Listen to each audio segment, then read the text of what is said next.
Is it Timo time or is Timo done time? What's going to happen with Timo Meier during these contract negotiations, and how do I think he performed during the course of this season? We have a lot to break down in today's episode of Locked On Devils. Buckle up, everybody. You're Locked On Devils, your daily podcast on the New Jersey Devils, part of the Locked On Podcast Network, your team every day.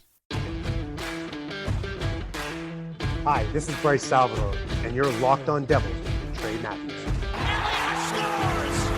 Oh, Steven stepped up, nailed it. Brodor's got the puck. What a shot. The Devils win the Stanley Cup.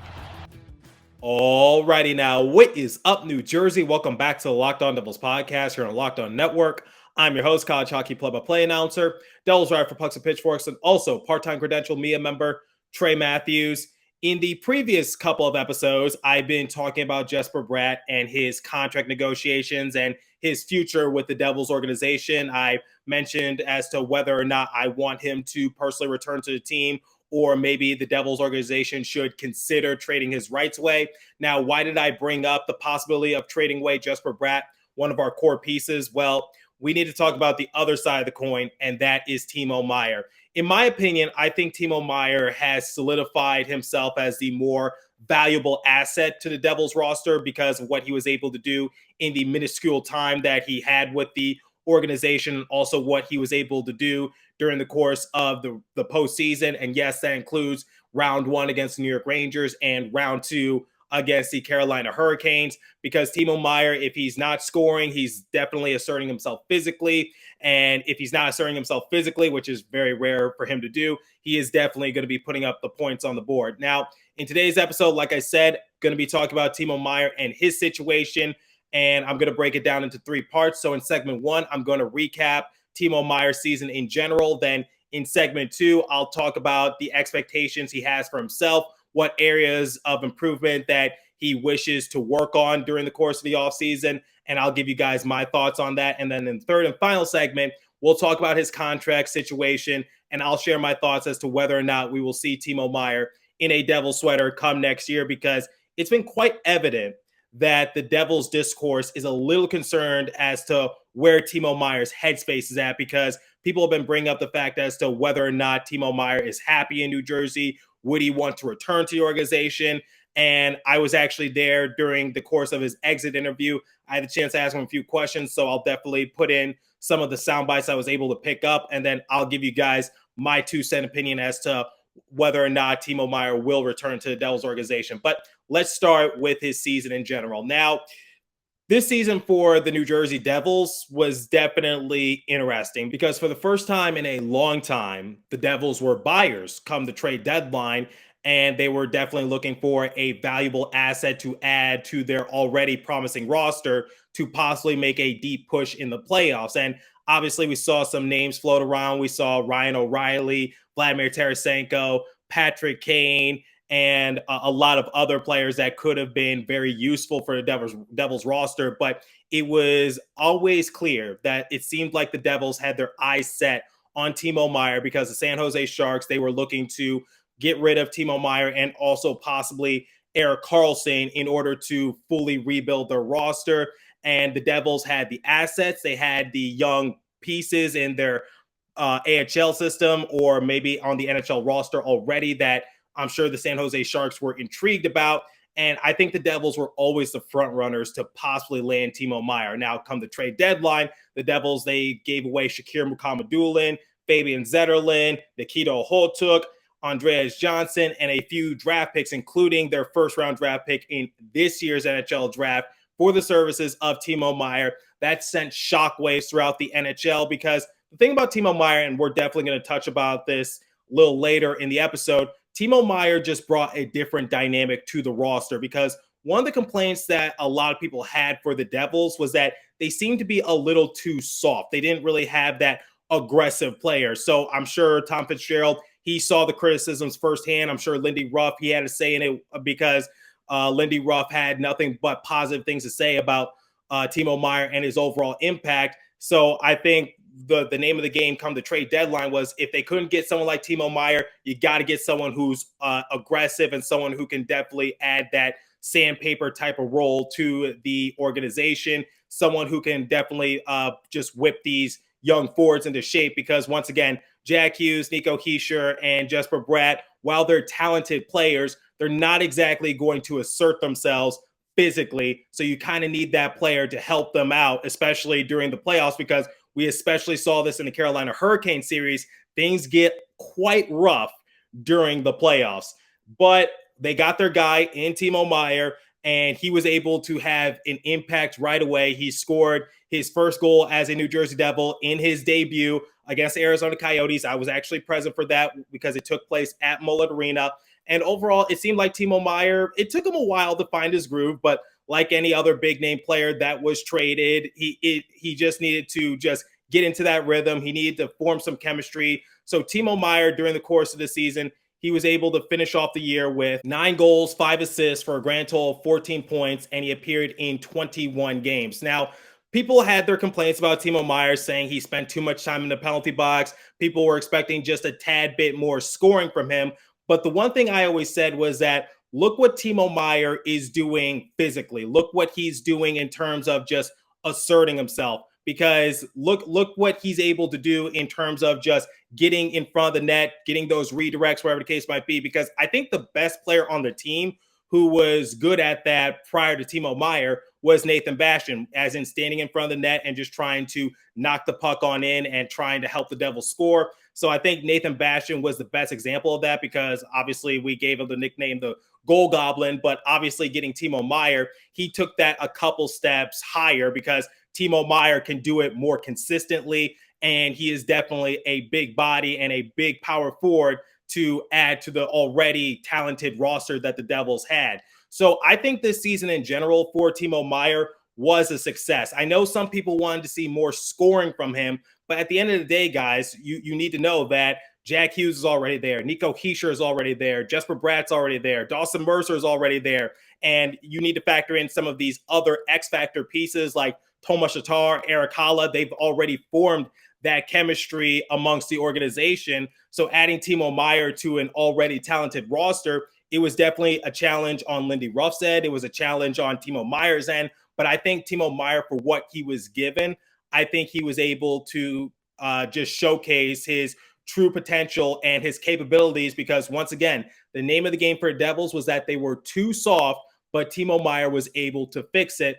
And I think we saw this a lot during the course of the playoffs, because remember round 1 against the New York Rangers, Timo Meier wasn't putting any points on the board, but what is he doing? He's getting those hits, because I think he finished one game with 7 hits in either game 1 or game 2. He's also able to create shots for himself and others, because his expected goals percentage, it was actually tops on the team. Unfortunately, he just ran into some bad luck, but I want people to know that he's creating shots for himself and others.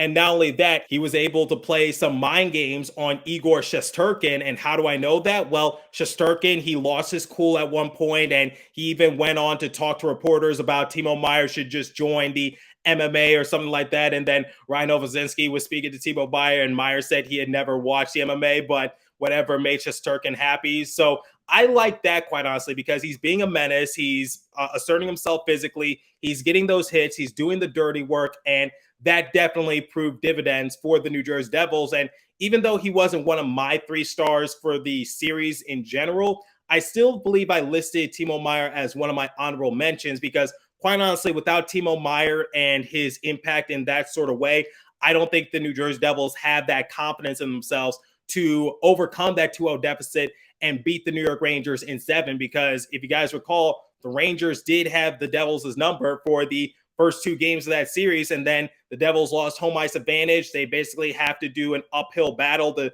tie it back up and regain that advantage. And Timo Meier was a big help in that sort of way, because he's doing the little things that was desperately missed during the first half of the year. And I think if Timo Meier was added to the roster in late December or early January, quite honestly, I think the Devils would have snapped out of their funk a little quicker. But that's just my 2-cent opinion. So this season in general for Timo Meier, it was definitely a good one in my eyes. And yes, fitting in was sometimes a hassle, because sometimes we saw him on the top line, second line, third line, so top six, bottom six, and obviously we thought he could help us in the power play. He was able to do that, quite honestly, at times. And I know some people just have mixed emotions about Timo Meier, and I was able to ask him during his exit interview, like, how did he felt like he fit in, and how did he feel like his skill set was utilized? Here's what he told me. Because sometimes we saw you on the top six, sometimes we saw you on the third line.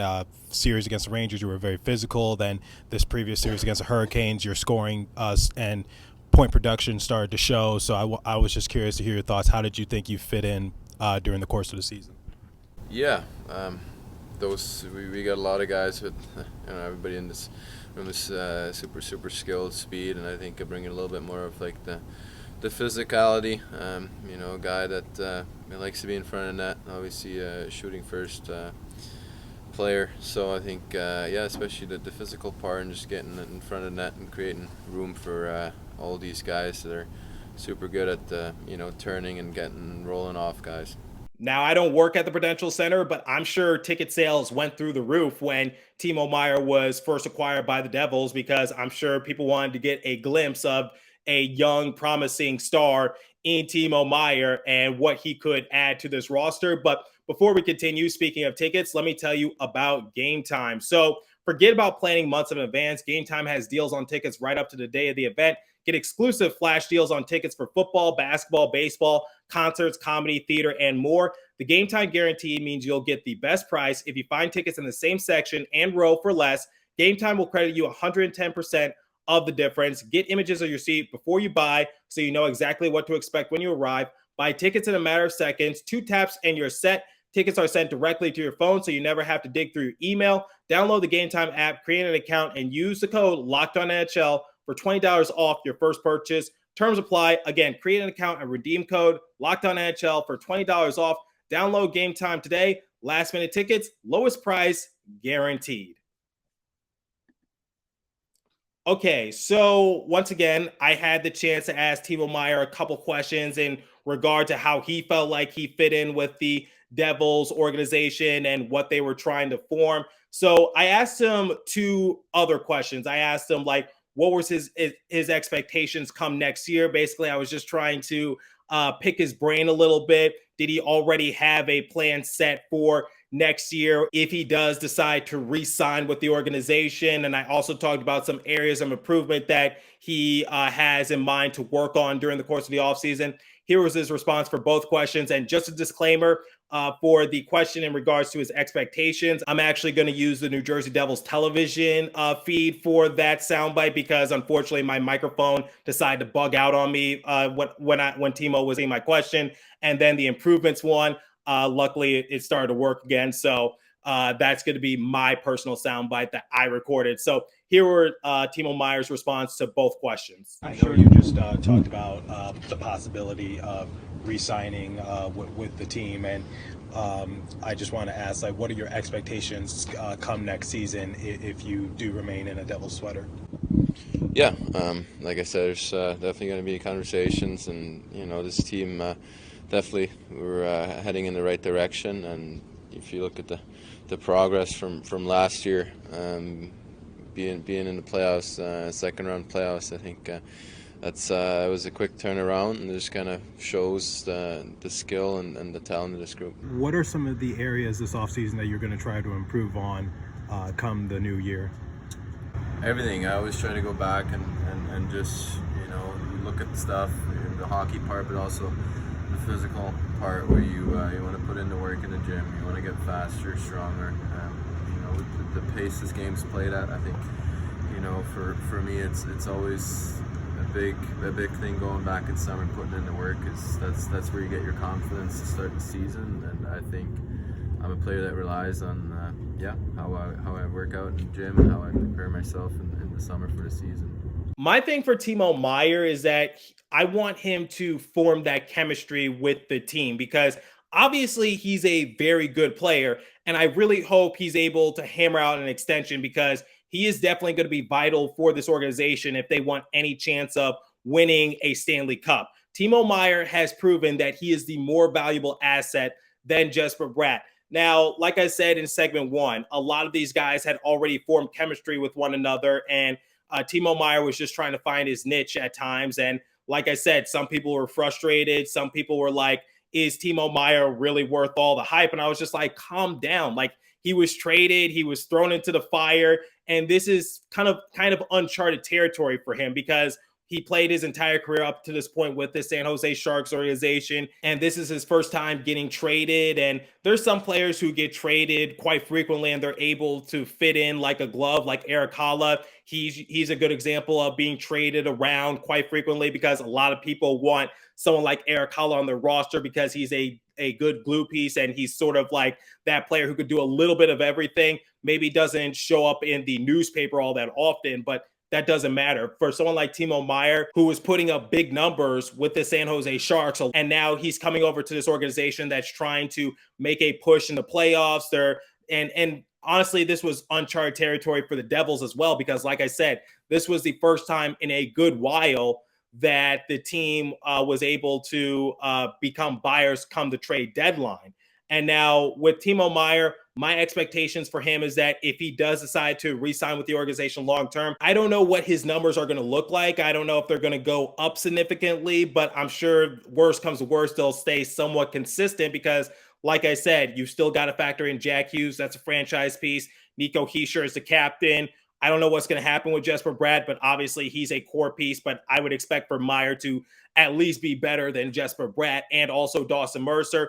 Don't know what the situation is going to be like with Tomas Tatar since he's set to become an unrestricted free agent. But at the end of the day, I think Timo Meier, there's definitely going to be a lot of expectations put onto his shoulders. But I'm sure once he's able to get this contract situation negotiated and he gets settled in and is able to show up to like training camp or preseason or just study the film more meticulously, I think Timo Meier will elevate his game once again with the Devils organization and he'll get more comfortable. In terms of improvement, quite honestly, I know the quick answer would probably be to score more goals, but at the end of the day, look at someone like Erik Haula. Erik Haula has accepted his role on the team. Same with Damon Severson. So I don't need Timo Meier to be the top points getter because that's going to be Jack Hughes. He doesn't have to be the leader amongst the players because that's obviously going to be Nico Hischier. Now, could Timo Meier become an alternate captain? Quite honestly, I think he would have a legitimate case for himself. But in terms of improvements, guys, if you're saying that Timo Meier was a bit of a disappointment or fell underneath expectations, then quite honestly, I think you're expecting a little too much from Timo Meier because I think he was able to do his job the best way he could, which is if you're not scoring, then do something else. What's plan B? Because I think that's what the Devils struggled with, which was if plan A is not working for them, what's plan B? And I think Timo Meier, a lot of people can learn from him. Okay, the goals aren't finding the back of the net. He's not getting the assists, wherever the case might be. What's Timo Meier doing? He's hitting people. He's able to get those blocks. He's playing in front of the net so that way he could try to penetrate the offensive end a little bit more for Devils because look at game one in round 2 of the Stanley Cup playoffs against the Carolina Hurricanes. Timo Meier did not suit up in that game because he was still recovering from injury that he sustained from Jacob Trouba. And in the first period, the Devils were only able to register one shot on goal, and it was a weak attempt. It was because that third line was missing their physicality. They were missing their pop a little bit. And when Timo Meier was inserted back into the lineup in game 2, yeah, the overall game outcome didn't exactly change, but you saw that the aggression was there. Timo Meier is hanging in front of the net. No one's really bullying him all that much. Timo Meier is able to use his big body to his advantage. And then in game 3, we saw the chemistry starting to form between him and Jack Hughes. And I said, if Lindy Ruff knows what's best for him, you need to keep Timo Meier and Jack Hughes together because Jack Hughes, even if he's not able to get a goal, all he has to do is just pass it over to Timo Meier, and Timo Meier can finish in front of the net. And we saw the roles flip in game 4 because Jack Hughes, he was hanging in front of the net. He was able to score off a Timo Meier assist, but quite honestly, I think that should have been credited to Timo Meier. But what do I know? And then in game 5, I know a lot of people are quick to blame Timo Meier for not scoring on the open net. But here's the thing. He is the reason why the Devils were able to score their 2 goals because he assisted on Dawson Mercer's first goal in the game. And then Timo Meier was able to score himself. And he was able to finish the season with a 3-point game streak. So I think for Timo Meier, I don't know what your expectations were, but he's doing a little bit of everything and he's doing it at a great rate as well. And if he's not in the lineup, you start to realize like, oh, the Devils are missing that pow. They're missing that physicality. They're missing that aggression. They're missing that power forward. And like I said, Lindy Ruff had nothing but good things to say about Timo Meier because he said that Timo Meier adds something to this roster that was missing during the first half of the year. And I think Timo Meier, like I said, he is the more valuable asset compared to Jesper Bratt. So in terms of expectations, I want Timo Meier to recreate what he was able to do. And then in terms of improvement, honestly, if he's able to form that chemistry, if he's able to just sit down in the film room, if he's able to just show up at training camp and preseason and have a good outing in both those respective outings, then quite honestly, I think Timo Meier, he will elevate his game. How far can he take it on a stacked team like the Devils that have a lot of capable scorers? Don't really know. But I think for what he was able to do this season, I honestly, he looked good in my eyes. Okay, so the elephant in the room is what's going to happen with Timo Meier because he is a restricted free agent at the time being. Now, Ryan Novozinski was able to ask him a couple times about the contract situation and where his headspace was at. So here's what Timo Meier said during his exit interview when Novo was trying to ask him, like, hey, have you had any talks about extending? What do you like about New Jersey? Was this a good fit for you? Here's what Meier had to say in response to Ryan Novozinski. Timo, obviously this summer is going to be a negotiation for you. Any early thoughts on that and just how much you liked it here? If you'd like to come back. Yeah, I mean, it's it's fresh after our loss, and you just kind of want to take a couple days, and obviously it's not a great feeling being out, but then you just gotta empty your head a little bit, take a week, 2 off, and then obviously there's some conversations that are gonna be and decide the future. So that's gonna be a topic this summer for sure. But as of now, just kind of reflect on the season and look at the stuff. Yeah.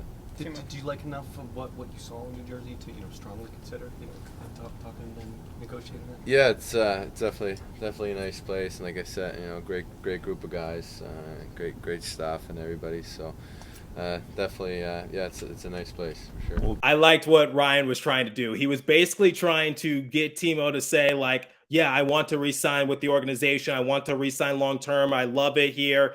But he didn't really give that clear indication. And I think Mike Moriel was also trying to give a sales pitch to him saying like, look, the practice facility is closed, this, that, and the third. And I respect Mike for doing that as well. And I know Mike's been doing this for a very long time. So props to him in that regard. But Timo Meier wasn't biting. Now, a lot of people are concerned. Like they're saying, will Timo Meier re-sign with the organization? Is he happy here?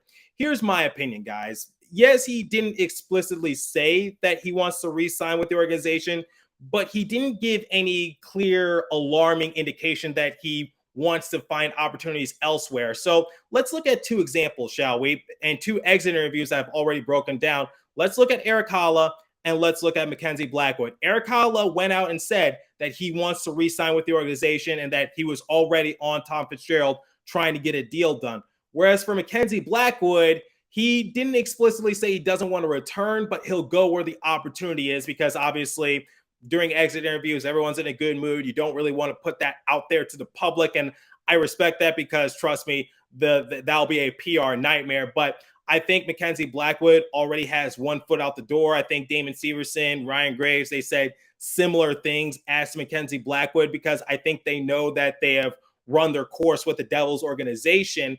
But for Timo Meier, it's just like he didn't say anything that reassures that he wants to resign long-term, but he hasn't given any alarming evidence that he wants to go elsewhere. So I don't think people have that much to be concerned with. Like I said, I asked him how he felt like he fit in. He had nothing but good things to say about the organization. Now, some people are asking me like, what's his body language like? What was he like during the exit interviews? I'm not a body language expert. I'm not even going to pretend that I am, but he seemed like he was in good spirits. And quite honestly, while interviewing him and while the rest of the media was interviewing him, he wasn't acting out of the ordinary. And that was my third time interviewing him, because I interviewed him when he first had his media availability after being traded. Then I interviewed him after his Devils debut against the Arizona Coyotes. And now I interviewed him during exit interviews. He didn't act out of the ordinary once again. So there's your reassurance right there. Now, how will this pan out during the offseason? Well, if I'm Tom Fitzgerald, and look, Fitzgerald is a smart guy. He always makes the right moves. I don't think he's made any moves in which we just question his sanity, or we're just like, what are we doing here? None that comes to mind, at least, because I think Fitzgerald has done a good job of building up this organization and also just making the right moves in order to push in the right direction. So Fitzgerald is a very smart guy. And that being said, I think he realizes that he has something special in Timo Meier. And I get that Jesper Bratt is, in fact, a core piece. He's one of the reasons why the Devils are in this position, because this organization, or this system, was built around Jack Hughes, Nico Hischier, and Jesper Bratt, the three young guns that were helping the New Jersey Devils propel their offense. I think Tom Fitzgerald realizes that, but you got something unique in Timo Meier. You got a capable goal scorer, but at the same time, you have that big power forward that can play aggressively. And once again, it was acknowledged that Timo Meier is doing something that a lot of the players can't physically do. And he has that physical asset. And I don't see anything that was alarming, at least in my head, in which it seemed like, oh no, this is not working, or he's not a good fit, he's not happy here. I think Timo Meier will re-sign with the organization. And just to give you guys some other reassurance, keep in mind, he's not an unrestricted free agent. He's a restricted free agent. So in my opinion, I think worst comes to worst, we could see a similar outcome like we saw with Jesper Bratt last year, which maybe an arbitration hearing is set and maybe Timo Meier signs a 1-year extension, whatever the case might be, because looking at his contract, he was originally signed for a 4-year, $24 million deal. He was paid annually of $6 million. You know, he is due for a payday. It can range anywhere from $7.5 million to maybe $9 million, because I think there are rumors circulating saying that he wanted to be paid around $9 million. But once again, I think Timo Meier and Jesper Bratt, they both realize that there's something special brewing with New Jersey. They know that this foundation is set for the future. And I think you're going to have to convince both of them to take a team-friendly deal so that way both of them can rejoin the organization. And like I said, I think Timo Meier is just taking a few days, a few weeks just to clear his head a little bit, because right now he's not even competing in the World Championship with Nico Hischier, Jonas Siegenthaler, and I believe a few others. But he's not competing with his homeland of Switzerland. I can tell you that for a fact. But at the end of the day, I think Timo Meier fit in nicely with the organization. I think he will resign. How much? If I had to predict, I'd say he will get paid annually of $8 million. I think that's a fair price to compare him to, because the Devils organization has revealed that they don't want to basically overpay someone bigger than Jack Hughes's annual salary. So maybe they'll settle right at it, and Timo Meier might realize that, hey, this is for the good of the team. Because the thing is, Timo Meier, he does have a history of playing with good players. So look back at the 2018-2019 San Jose Sharks season. He played with Brent Burns, Tomas Hertl, Logan Couture, Joe Pavelski, Erik Karlsson, Joe Thornton, and also Evander Kane. So a lot of good pieces on that Sharks roster. And I think you can compare it a little bit to the Devils' current roster. Not saying it's exactly the same, but just bear with me for a second. I'm just saying, like, look, Brent Burns, he finished that year with 83 points. Hertl, he finished with 74. Couture, he finished with 70. Pavelski, he finished with 64. Kane, he finished with 56. And Thornton, he finished with 51. Karlsson finished with 45. Timo Meier, he finished with 66. So there were three players ahead of him. That was Burns, Hertl, and Couture, who were basically ahead of Meier in terms of points with 83, 74, and 70 respectfully. So I think Timo Meier, he knows what it's going to take to try to win. He knows that there's going to be players in front of him, and maybe he will have to take a team-friendly deal. But given Timo Meier's brief, I know he hasn't been in the league all that long. He's played in a good handful of games, so I'm not saying like he's a rookie by any stretch of the imagination. But he's still very young. He still has a lot to prove ahead of him, and he hasn't even entered his prime yet. I don't think we've seen the best version of Timo Meier. Quite honestly, I think the best is still yet to come. But Timo Meier, he does have that experience of playing with other players who are also capable of getting a lot of points on the board. And I think Timo Meier will take a team-friendly deal in order to try to help the team. But that's just my 2-cent opinion. So I predict that both Meier and Bratt will be on the roster come next year. But my thing for Tom Fitzgerald, make Timo Meier a priority and then Jesper Bratt, because Jesper Bratt and his agency are going to drag this out, and you might piss off Timo Meier and his agency a little bit. So don't take that risk. But not a GM, don't know what goes on behind the scenes. But basically, that's where I stand with Timo Meier. I don't think he was in a bad space. I don't think he was in a bad mood. I don't think he has any ill thoughts towards the organization. I think he has nothing but positive things to say. But he's just not like Eric Holla, where he's going to go out and say, I want an extension right now, and I'm talking to Tom Fitzgerald about it. But at the same time, not giving anything alarming, similar to Blackwood or Severson or Graves, wherever the case might be. So let me know what you guys think about Timo Meier. Were you satisfied with his overall production? Were you satisfied with the trade? And do you think Timo Meier will return to the Devils organization come next year at a long-term deal? Or what do you think is going to happen during the offseason? Curious to your guys' thoughts. So if you're watching on YouTube, leave a comment down below. If you're listening on a podcast streaming service, hit me up on my personal Twitter page at TreyMatt4 or the show's Twitter page at Locked On Devils. As for today's episode, that's all the time I have for you. So continue to stay safe. Have a wonderful day, New Jersey. Go Devils. I'll catch you guys in the next episode. Thanks for listening once again.